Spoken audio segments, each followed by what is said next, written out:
Ninguém duvida da criatividade do povo brasileiro, não é mesmo? E ela está presente em todas as áreas, inclusive na língua portuguesa. Que ela foi introduzida aqui no Brasil graças à colonização portuguesa, todo mundo sabe. E que sofreu interferência de escravos, índios e tantos outros imigrantes que vieram para cá também. Nós todos somos fruto de uma grande miscigenação, de uma grande mistura. Isso vai interferir também na nossa maneira de falar. Diz que eu falo muito alto, por exemplo, porque os italianos falam alto e gesticulam. Será? O fato é que nós aqui no Brasil temos maneiras muito diferentes de falar. De região em região, de cultura em cultura, a gente tem algumas frasezinhas até bem conhecidas. Esse é o tema do vídeo de hoje. Expressões populares.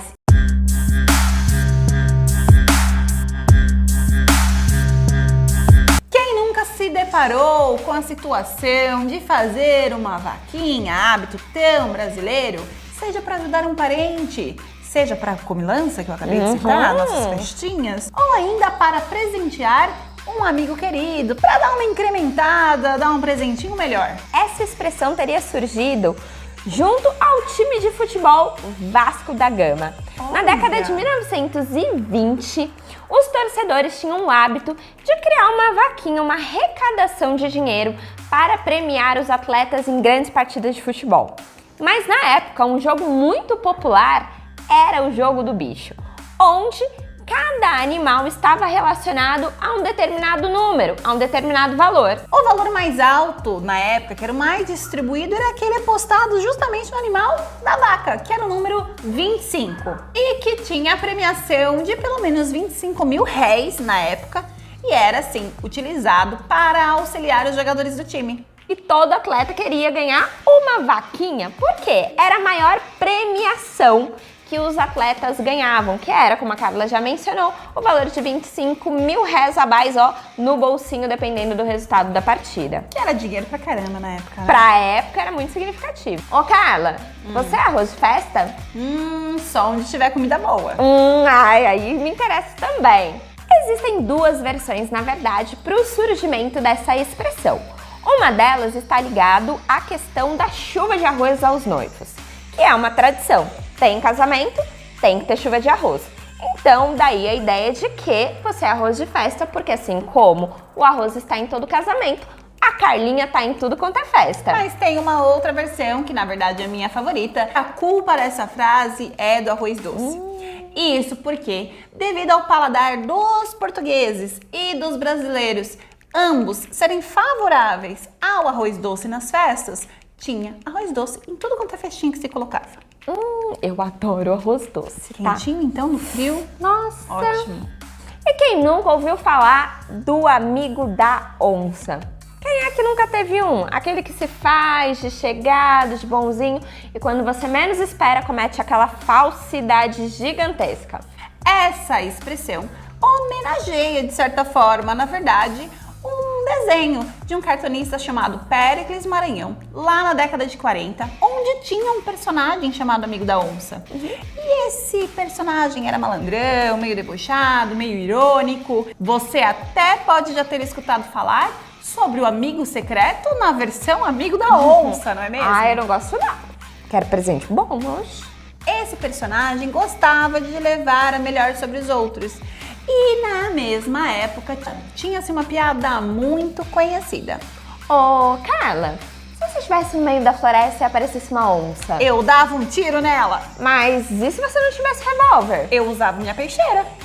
Mas se você não tivesse peixeira? Ah, mas até com um pedaço de pau? Mas e se você não tivesse um pedaço de pau? Eu subia numa árvore. Mas e se não tivesse uma árvore por perto? Eu sairia correndo. Mas e se você paralisasse? Peraí, você é meu amigo ou você é amigo dessa onça?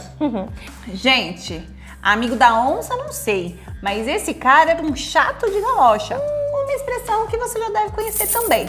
Pra quem não sabe, a galocha é um tipo de calçado para que você fique com seus sapatinhos protegidos da chuva e da lama. Muito bem! E como a ideia era reforçar o solado, reforçar o sapato, a comparação que se faz é de um material extremamente resistente, insistente, ou seja, chato de galocha. Não ficou convencido que esse é o motivo? Porque tem uma outra versão. Essa versão diz que antes das ruas serem asfaltadas, todo mundo ia para todo lugar, era obrigado a ir com essa galocha para preservar o seu calçado. A galocha ia ser uma das primeiras coisas a ser retiradas como um alívio por ter chegado em casa. Mas o verdadeiro chato de galocha era aquela pessoa que ia até a residência dos outros, chegava com o pé todo sujo, com a sua galocha toda suja e se negava a retirar o calçado. Então, a expressão chato de galocha, porque você foi mal educado e entrou na casa alheia com a sua galocha, ó, toda suja. Devia ter o chato de galocha e o chato sem galocha, mas o de galocha era pior. Sujava e nem ajudava a limpar depois. Porque além de encher o saco, ainda sujava o chão da sua casa. Aí não dá, né, galerinha? Por falar em pé em calçado, tem também a expressão se você já enfiou o pé na jaca. A gente usa hoje de maneira errada, sabia? Se diz a tirar o pé do jacá, que é um tipo de cesto feito por cipó. Se você tem alguma dúvida de que são coisas diferentes, olha a imagem aqui. Isso é uma jaca. E isso é um jacá. Os jacás, eles eram cestos utilizados nos lombos dos animais. E os viajantes, por muitas vezes, paravam durante a viagem, acabavam bebendo um pouquinho e muitas vezes acabavam enfiando o pé no cesto, ou seja, enfiando o pé nos jacás. E aí a expressão acabou sendo evoluída com o passar do tempo para jaca, porque jaca todo mundo sabia o que era.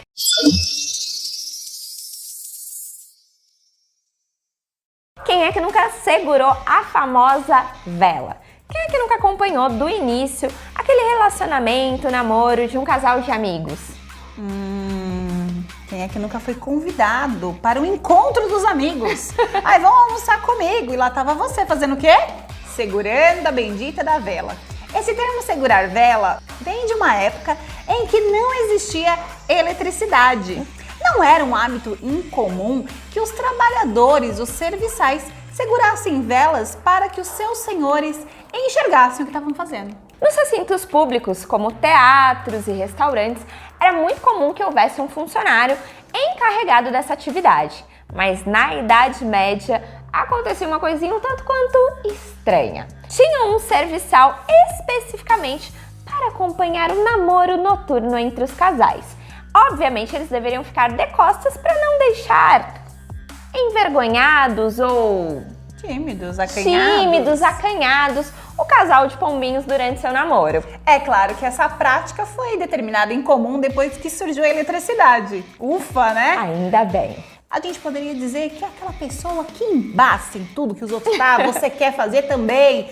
Fica aqui pegando no meu pé, não larga no meu cangote. Eu acho que embaçar hoje seria uma gíria mais comum. Ô, seu embação. Outra expressão popular bastante conhecida é para inglês ver.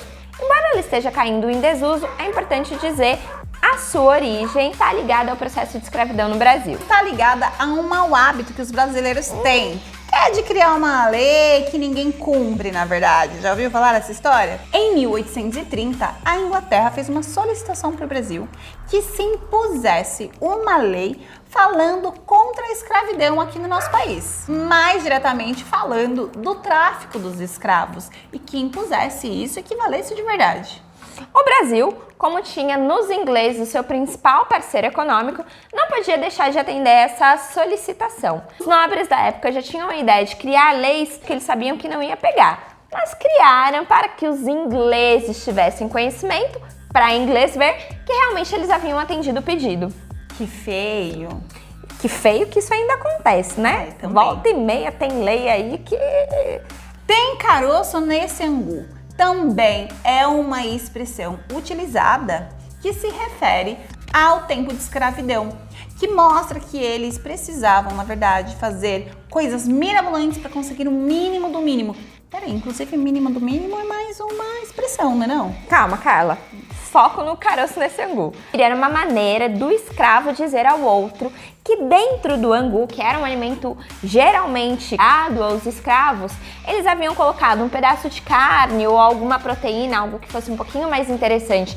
A expressão que nasceu então dessa forma acabou sendo utilizada quando a gente desconfia que algo não é nitidamente aquilo que se mostra. Fulano vai fazer alguma coisa pra você e tem caroço nesse angu, hein? Cuidado com os seus segredos. Afinal de contas, a as paredes têm ouvido. Quem é que nunca ouviu essa expressão popular? Curioso é que essa expressão também é encontrada em outros idiomas, como o alemão, o francês e o chinês. Tudo isso vem de um antigo provérbio persa, que dizia que as paredes tinham ratos e os ratos tinham ouvidos. Também é encontrado um texto similar num clássico medieval chamado de Canterbury Tales. Descreve-se o texto assim: aquele campo tinha olhos e a madeira ouvidos. Outra versão para a mesma história é o fato da rainha Catarina de Médici, a esposa católica de Henrique II, o rei da França, que era extremamente contra e perseguia os huguenotes franceses. Segundo consta a história, ela criava buraquinhos nas paredes, para escutar as conversas alheias. E daí, as paredes têm ouvido. Mas vem cá, o que é huguenotes? Huguenotes eram os defensores da igreja protestante na época. Pessoal, hoje nós ficamos aqui falando dessas 10 expressões. Mas já deu para perceber que a gente, se pudesse, ficava aqui horas e horas falando disso. Afinal de contas, ficou faltando um monte de expressão popular bem conhecida. Já chutou o pau da barraca? Muitas vezes. E pagou o pato? Você pagou algum pato por aí que não era seu? Vários. E chutar o balde? Galerinha, faltou alguma expressão popular que você gosta muito?